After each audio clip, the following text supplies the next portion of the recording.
Hello, hello, hello. Sehaam, Cyrene here at Better Conversations. We're going to be talking about delegation and how difficult it is, and in fact, how inadvertently we often create risk in the process of delegating either a task or a project. So I'm going to share a few things. Recently, I did a talk, a masterclass to our community on this, which was an hour long, and it was dense, and that gives you an idea of how much we covered. I'm going to just surface a few of the things and share those with you today. And I would like to share with you my reframe, which is we're going to play on the word delegate here. So a bit of artistic license with the word. So if you have any questions, please drop them in the chat or discussion. I'm happy to come back to you on any questions, or if you have got tips and approaches or techniques that you use that you've learned over the years are kind of trustworthy things, then please do share those. I would love to learn about them. Okay, so one of the things before we get into the various aspects of how we create risk is to point out that actually this space of delegation is inherently one that is full of tension, and because it has a lot of tension in it, it helps to think about it as a place also for negotiating. The thing that we have to overcome in this is that we are usually emotionally triggered when we're in that place of tension, when we're feeling stressed or anxious because something hasn't gone to plan. And so that can become a blocker. It can derail us from actually seeing ourselves or seeing the opportunity to negotiate or course correct or recontract as to what needs to happen for this particular piece of work, task, and so on. So with that in mind, these are the things that we typically feel in that tension. We feel frustration. We thought we made ourselves clear, and we thought we were aligned when we left that meeting. But it turns out maybe a week later or a month later that that didn't actually transpire. Bear with me.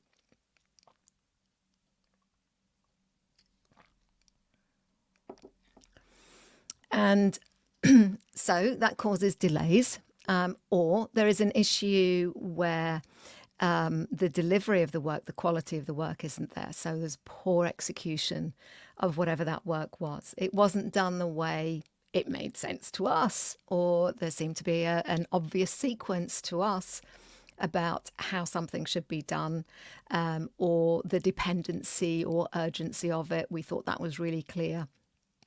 And what we get back is something that is very low from our expectation. And the worst end of that spectrum is that actually the task never got executed. It just didn't get done because of lots of reasons. And I'm going to share some of those with you now. So, some things to think about in that regard, that tension and the frustration that we feel was there a good skill match? Or was this task that we handed to somebody actually a stretch task? So skill match is you've done it before, you know what you're doing, you know all the moving parts in this project, the people, the tasks, the work, the timelines, and so on. And this is a no-brainer for you and you can do it. A stretch is you may be familiar with it. Maybe you've been in meetings regarding this particular thing. So you have some familiarity. but actually you've never been through that process. You've never owned the process. You've never run with that project before. So there would be a lot of new skills that we would need to learn. The other thing in this skill match or stretch is somebody's readiness. So they may have an interest, but are they ready? And again, that speaks to their skill level, their appreciation of it, their level of competency, and so on. So really important to make a distinction that just because somebody is interested in taking on that task does not mean that they are actually ready to take it on. And that causes risk if there's a misalignment there. The other thing is, for that individual, what's the value to them in upskilling? What's the value to you of having that team member upskill and be able to take on this task longer term? And what does their workload look like? What priorities do they already have? What's on their plate that already has an urgency to it? And did you have a conversation around that actually realigned or reprioritized? We think it's obvious to people how to reprioritize, but trust me, prioritization is one of the hardest things, or reprioritizing. And so what tends to happen is we just stall. If we don't know or we can't work out the priority of something, we stall. We don't attend to it at all. And then, of course, just back to the sort of skills, some parts may be a match and some parts of this delegation may actually be a stretch. So where might you start? Do you start with where there's an easy skill match and build to the stretch from there? So that's one aspect of delegation and thinking about whether it's a skill match or stretch. Now, another area is conditions for ownership. Again, there's a lot in here, so I'm just going to highlight a few things that are notable. Is there an alignment between you and the individual about the non-negotiable elements like quality, timelines, who needs to be involved? And does the individual have full ownership, like immediately or in 6 months' time? Are we going to build up to that? What does that timeline look like that will help you manage that risk? Also, what's the level of authority? Do they have decision-making authority, or are you really only asking them to take things up to a certain level and then bring that to you because you're the person who's going to make the decision? Or, and what elements can they make decisions on? What can they take forward? Do they have an opportunity to really own and put their mark on this? Do they bring a skill set or a passion or an interest or experience that would make a difference to this and would allow them a way of putting their mark on it so that they can develop an emotional attachment to it to a deeper level? That is super important. Letting them know, what's gone wrong in the past. What are the trouble spots and dependencies that they need to be aware of? And in that, who are the stakeholders or influencers? Who are the parties that speak into this work? And how, what kind of a profile does it have within the organization? These are all really important things to get explicit about in our conversations. So, here's the reframe for thinking about delegation, and I have taken some artistic license with the word. I want you to think about a gate or several gates, and we're going to think about that in terms of fields. And look, this one is a bridleway or a pathway for humans to walk along, but there will be gates to bigger fields. And there may be side gates and pathways. So a really useful way to think about things when we're delegating is to break it down into smaller stages and think about them as what's the risk at each stage. So let's say we open the gate into a small field. Low risk, I want to see how things go. I'm going to give you this task and let's see what happens. Let's see, I get a chance to observe how you perform, how you conduct yourself, what you attend to, and so on. And that gives me a really good idea of what your capability is, if I don't already know. Also, we think we know what somebody is capable of, but until we've actually assigned them a task, it's fair to go through a period of assessing that for yourself and looking for the evidence that says, yep, they're ready to move on. If they secure all the activities in that first field, then we open the gate to the next field. Maybe that's bigger. The risks that we have to be able to anticipate and think about are, what if there's a big rainstorm? What if the cattle get out because someone didn't lock the gate? All of these things, if you think about the different elements of the work or the tasks that need doing, and think about it in terms of, okay, this set was executed well, fantastic, ready to move on to the next gate. Sometimes we need to do a bit of a detour. Something goes wrong and we've got to duck out of a side gate.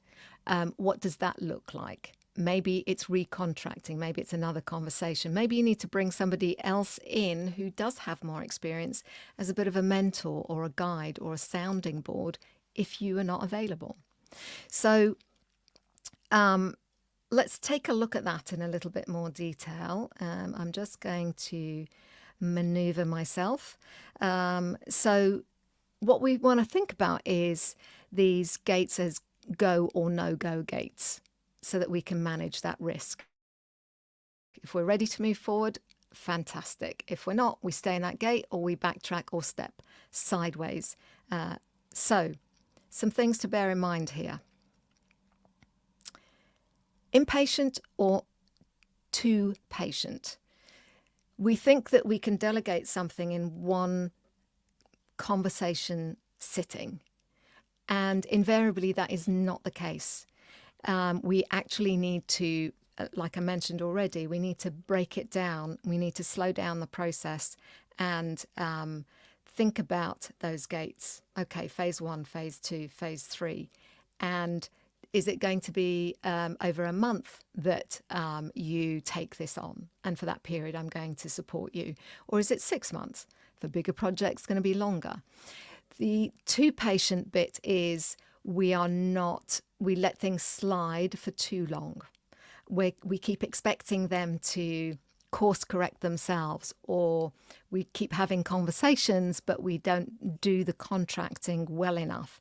So that's something to think about. Are you allowing things to slide for too long? Because that's a risk. So being too impatient and too patient. And then, is it still relevant? I mean, we take it for granted that a piece of work is important, but priorities change all the time. Things become changed because of what may be happening in another team, in another function, the economy. So, is this task really still relevant? And what is the impact for the organization, for the project, for the customer? So really important to think about and question that. Seems obvious, but it's really worth doing as just a sanity check. And then also, do you know what the signals of risk are? Do you know what things going wrong looks like? And have you had a conversation about that? I'm going to talk about consequences and crisis in a moment, but this is super important to really get clear in your mind before you have a meeting where you're delegating, to understand what are the signs or signals of risk. Being slow, somebody missing a meeting, a report not coming out, a team not getting the instructions, a delay, whatever that is, get really clear in your mind about what those potential things are. External factors and events are going to cause obstacles. They're going to, we're going to get stuck. That's just the nature of work, right? There's always something. And it's probably the most certain thing is that there will be obstacles and we are going to get stuck. So trying to anticipate those and actually have a conversation about them, what are we going to do when that happens, is really important. And then finally, the biggest risk of all is when things don't go to plan, we step in and take over. Guaranteed, you are going to demotivate and disempower the individual who you've charged with this work. And I would go back to point number one, which is where you too impatient or too patient in that process, and what did you let slide? Because then the responsibility is yours. The ownership for the accountability for what's happened here is yours as a leader. So and it's tempting to step in. I've done this before. I know what needs doing. Let me fix it. I roll up my sleeves. I step in and I take over. It is just the biggest risk you could introduce into your team, because it sets up a pattern of behavior. And guess what happens? We're going to disengage. If someone did that to me and took over, I'd be like, okay, not my issue. I'm not going to get involved with this. You want it done your way? Fine. You own it. So, and that just ends up burdening ourselves. We end up carrying that extra work. And that wasn't the whole point of delegating in the first place. Okay. So just wanted to point out a couple of things here that might be useful. In the Leaders Who Coach course, we cover this in some detail, because it's all about contracting in your conversations when you're delegating. What are the questions you need to ask to understand what their level of capability is, or their readiness is, or their passion or attachment or ownership? These are all really important things we've got to be able to get in and understand. So that's a big part of Leaders Who Coach, and that comes under skill number 6. Ask good questions. And the additional skill that is important here is in the 4th competency of Leaders Who Coach, which is around capability and capacity of teams. And this is about designing and agreeing actions. This is the delegation hub, if you like. This is where we talk about things, including the consequences and so on, that are really important for you to take action and to own it, because that makes accountability way easier, and it's more fun if I own it and it's mine and I get the kudos for it. But I also have to be comfortable with, when things go wrong, what to do about that, and know that you as my manager are going to have my back on that and support me and help me course correct. So if you're a graduate of Leaders Who Coach, then those are the skills that you want to revisit here. And check out the cheat sheets with the ton of questions and phrases with that as well. Also, if you're a member, this is the talk, the masterclass that I did on delegation practice. It's an hour's masterclass. You can check that out in the resources hub when you are ready. Okay, so, and finally, if you have the Better Conversations Rulebook, you'll want to check out rule number 10, which is model meetings. There is a chapter in there called Contract, Contract, Contract. Do check it out, because I take you through the importance of having these conversations, being crystal clear about what you've agreed and aligned on, and of course all the questions that you can use in those situations. All right, so finally, I just want to wrap up with talking about consequences and a crisis. So very quickly, this is a bigger area, but for the time that we have, I want to call out project impact. What's the impact to the project? There are going to be delays, dependencies, costs, reputation, contract breaches, future business, and so on, that are going to be impacted by us having introduced risk in our delegation process? What's the impact to the team? Workload balance, burnout, team dynamics. It's a breeding ground for resentment when someone is underperforming, and you might want to check out my video on that, which is tolerating underperformance, to explore that topic in more detail. Individual impact as well. It's going to knock my confidence if this thing doesn't go well that you've delegated to me, and I didn't do a great job. It was too much of a stretch. I didn't really understand it. You didn't support me. My confidence is going to be knocked. I'm not going to be willing to be held accountable. My commitment will drop off, and so on. And then finally, in thinking about a crisis situation, what's your backup? What are you going to do if this individual can't make it? What if they fall sick? I mean, that could be the simplest thing that happens, is someone is unwell and isn't able to do the work, and there are delays there. So, and then there are a whole host of other responses that you want to think about: hardware, software, relationships, communication, and so on. A lot in there. I hope that's been useful for you in regard to delegation and how we inadvertently introduce risk, and what you can do about it. And it's really about getting clear on your conversations, being really explicit and clarifying in that process, so that you are not introducing risk. You're not creating a risk in the process of delegating something. And also look after yourself, right? This isn't about burning yourself out. The whole point of delegating is to give you room to grow. So hope that's been useful. Do give it a thumbs up if you have enjoyed it. Make sure you subscribe to us on YouTube. And you can also catch this in our podcast. And I'll also drop in a couple of links to some playlists that you might be interested in around coach leadership and some of the skills and the previous talks that relate to this one that may be of interest. Until next week, I hope you have better conversations.